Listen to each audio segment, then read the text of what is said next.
Good morning, Professor Rohde. Back here in my office here, talking about Diigo. I think Diigo is pretty cool. It's a great way to get resources together as a class to expand your horizons of what something you might not have found, a class might have found. So as far as if I was a teacher, doing a research course or doing like an English paper or some sort of paper, I think Diigo would be great for the group to post their stuff in there so that, there might be a source that I see a class might have that I might have not known was there. So I think it's a great thing to use. As far as the annotating and stuff, as you can see right here on my screen, there's something called Google Read and Write for Google Chrome. It's an extension.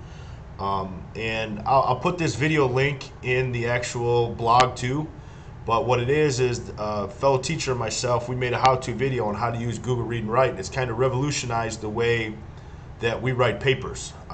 You're able to annotate, and what Google Read and Write does, it will read the text to you, it will simplify the text, it will get rid of all the side noise that's ads and this and that, so it'll have just the text there, and then you're able to highlight just like Diigo, but like when you highlight Google Read and Write, you're able to actually highlight, and then you click one button and it dumps all your highlights into a separate Google Doc and gives you citations for those highlights in the Google Doc all in one place. So it's kind of revolutionized the way we've done research papers here at my high school.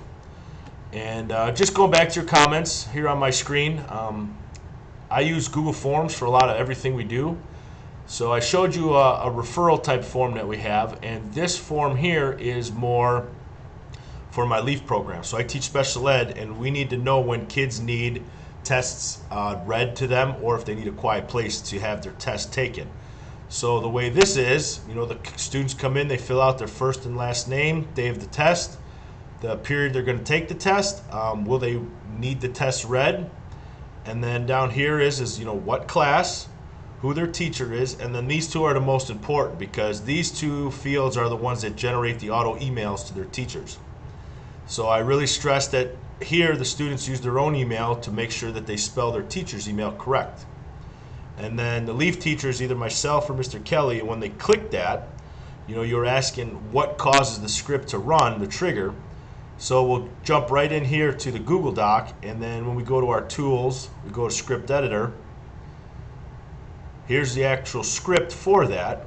And when we look at the triggers, let's see, where's our triggers here? Triggers, my function.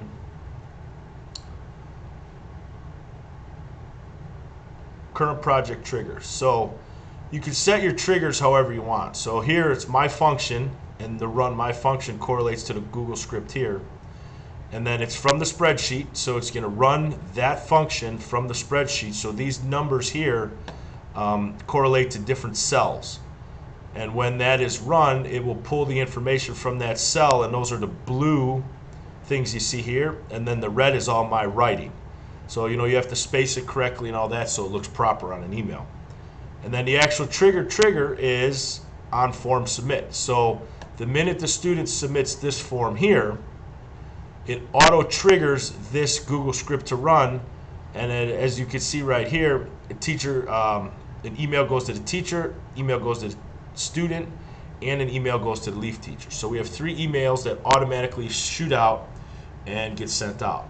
So that's been kind of handy. I've written like 20 different scripts for different forms we use here at the high school, and it's really been awesome in helping to automate our whole entire system. So that's week 3.